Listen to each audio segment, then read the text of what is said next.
Hello and welcome to our brand new video series, the SEGA Creator Focus, where we are joined by live streamers, YouTube content creators, and Instagram stars, where we talk all things SEGA. Today we are joined by YouTube content creator Adam Koralik. Hey Adam, how are you doing? I'm good, man. How are you? It's good to be back. It's good to have you back. Thank you. Tell us a bit about yourself. For those who don't know the name Adam Koralik, tell us about what you do. All right. Well, there's a good chance you don't know that name, but if you do, thank you. But I am a YouTuber. I've been covering video game stuff for the better part of about 12 years now. Whatever. I don't think too much about it, right? Huge focus on Sega content because I really grew up as a Sega kid. And if anybody's interested in seeing stuff like that, you can see it on my channel. There's histories. There's random obscure little like documentaries on things that have existed throughout history of video games. And yeah, just all around retro video game content. Which is kind of cool. So we've worked with you for quite a while now, and you've kind of become a self-confessed Sega superfan. A little bit, yeah. What was it that got you to become, you know, why do you have that name?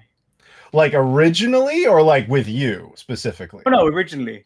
All right, so when I was a little kid, you know, I really wanted a video game console like every little kid does. And my mom was cool enough one year. She's like, you know what? Here you go. Here's a Sega Genesis. And that was my first like real video game console that I could call my own. And I just, or Mega Drive for you guys, sorry. And I just like fell in love with it completely. You know, I absolutely crushed, you know, things like Sonic the Hedgehog and everything. A lot of the random third-party games that came out. And I just absolutely fell in love with the content you guys were making back then. And over time, you know, eventually the Dreamcast came into existence. And that actually, I just realized this because somebody asked me this recently. The Dreamcast was the first console I ever got the day it came out. And so it was just, you guys just had this perfect storm of just somehow capturing nostalgia while it's still new, if that makes any sense.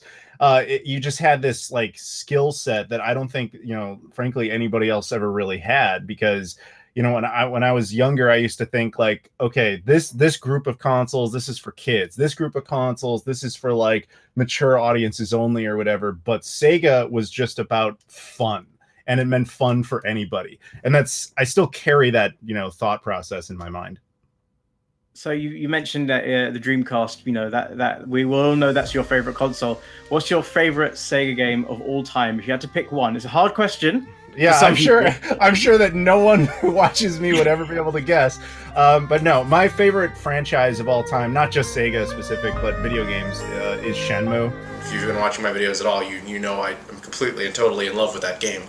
Shenmue 1 and 2, especially. Like the second one in particular, I think I really would say is like, it's not even just a video game. At this point, it's like a masterpiece of artwork that is sorely underappreciated, but it's to me, it's like, you put that like the level of like the Mona Lisa as far as like accomplishments of, you know, art. It's not nearly as well known, but it legitimately, I think, as a franchise transcends video games and becomes just pure art. And you're also a video game collector. So yep. What's your most prized Sega possession?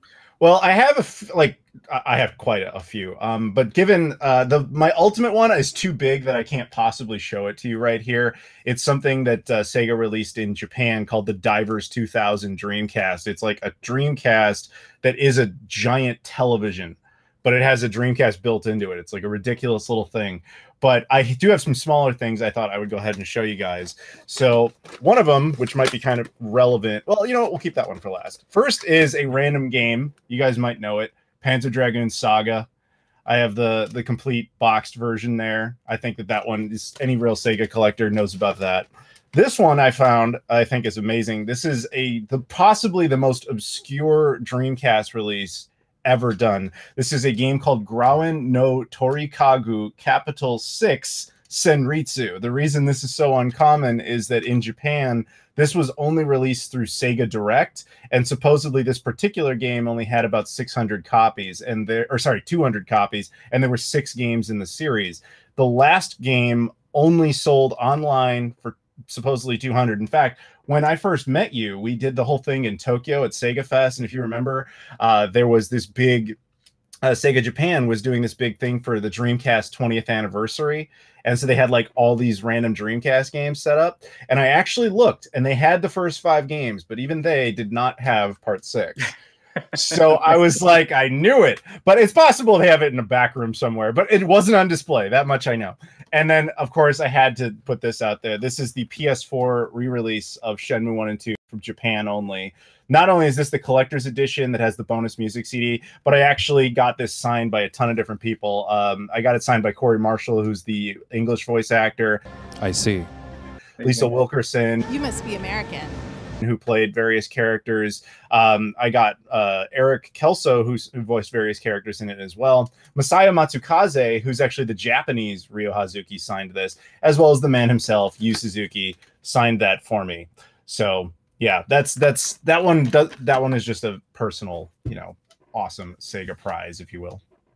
And that's an amazing thing that you've taken your love for Sega and video games, you became a content creator, and it's actually quite a few times you've met Yu Suzuki, haven't you? Yes. In fact, I think the first time I met him, I'm not gonna tell the whole story because it takes forever, but the first time I met him was at E3 in like 2019, and then I ended up running into him like 4 more times over that weekend. And then I've now seen him in a couple of different times in Paris and in Tokyo and Kyoto. It got to the point where he's like, oh, it's that guy. Yeah, whatever. Like, he's just used to seeing me around. So it's, like you go from this guy is just kind of like your idol to like, I'm not going to say first name basis because I guarantee he wouldn't remember my name, but at least like recognizes me enough to be like, yeah. He's like patted me on the back a few times. Actually, one time, Tokyo Game Show, he pats me on the back and then he goes, very sweaty. I was like, yep. I can confirm you do get very sweaty. Thank you. Yeah. It comes from a lifestyle of refusing to work out like ever. So, that's going to happen. I mean, yeah, you touched on it before, how, you came out with us to Japan for the actual announcement of Shenmue 1 and 2. And the story behind that is quite funny because, we were looking for content creators, not necessarily someone who had like, a massive following, but someone who was really passionate about the brand. And we were doing our searches online and we found you just by looking up Shenmue on YouTube. We found you so many videos that you'd made over the years, your reaction to Shenmue 3 being announced, which was absolutely priceless. And, that's how we got in touch with you. And I remember your reaction to us following you on Twitter. You're like, kind of like apprehensive, like, why did they follow me? What's going on? And it was literally just, that was for us to reach out to you and say, hey, do you want to go to Japan with us and come and announce the game with us? And you were like, oh my God. But again, like that just goes to show, like, as a company as Sega, we pride ourselves in working with content creators, no matter what size audience you have. If you're passionate, if you're the right person, which clearly, Adam, you are, it's been amazing working with you. We took you and a fellow fan, Imran Yusuf, out to Japan to not only to be there for the unveiling of the game, but also we went to the I'll let you talk about that because you know about that street more than anyone else I know. We went to the real life locations from Shenmue and we kind of interviewed you there, and you took us on a little tour. The funny thing was, the plan was to take you on a tour of that area, but it ended up being you taking us on a tour, which I find hilarious because we had the camera with us, we had a crew with us, and we were originally going to be, taking you on the tour and pointing things out, but you were the one showing us where everything was and just giving us a massive rich history. So you can talk about that. I'll let you talk about that. Well, okay. So to tell you how awesome these guys are, not just these individuals, but the people at Sega and their PR team and all that, like, he's not wrong. When they reached out to me, I was like, wow. In fact, I had private messaging even blocked, so they had to message me publicly and be like, can you like talk to us? It was awesome.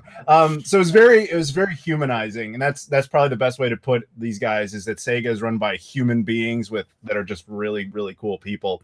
But so I'm interacting with them, and I think I immediately guessed that this had to do with something with Shenmue, and you were like, can you just please not talk about it until, like, I was like, no problem. And we get together, and I think you said something to the effect of like, are you willing to go to Japan? And I was like, yeah, I'm going to be there in 2 weeks. And you're like, well, this is awkward because we're going there in like a month and we want you to go with.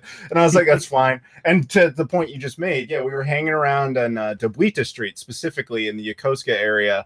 And yeah, as you said, the original plan was just, all right, we'll give you a tour. I'm like, dude, this is my 4th time here. I got you. I was here 2 weeks ago. Like, I'm more than happy to do it. And so that was, I think that was one of the best experiences of my life, not just because, you know, oh, I'm going to Japan, whatever, but it's because it's because of doing that with you guys specifically. Like the symbolism of all of that was just fantastic. And to just feel so directly involved with this, you know, game, this piece of art that had meant so much to me for so long.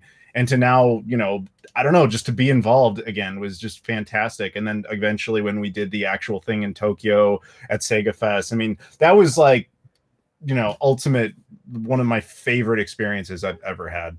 It was a pleasure. It was an amazing experience. If you want to watch the video as well, we made a video with Adam and Imran when they returned to Dobarita Street. You can watch it. The title card will appear up here where my finger is, hopefully, if we do things right. But yes, so going back to you being a content creator, a YouTuber, how did you become? What made you become a YouTuber, and then what made you decide to do it full time? Well, the truth is I really fell into it, and it's kind of your fault, actually. Not you specifically, but your company.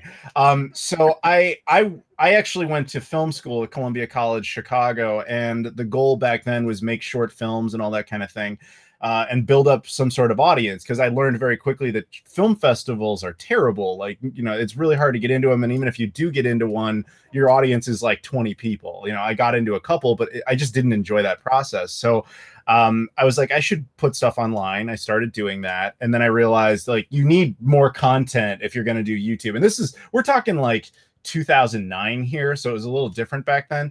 But I was like, I need more content. What do I know? I know video games. What do I have a lot of? Dreamcast stuff. So I just started making tons and tons and tons of videos on Dreamcast stuff. And then the channel just kind of grew from that. And then eventually it was like, well, forget all the short film stuff. Let's just do this. So it was never the plan, but it's worked out quite nicely.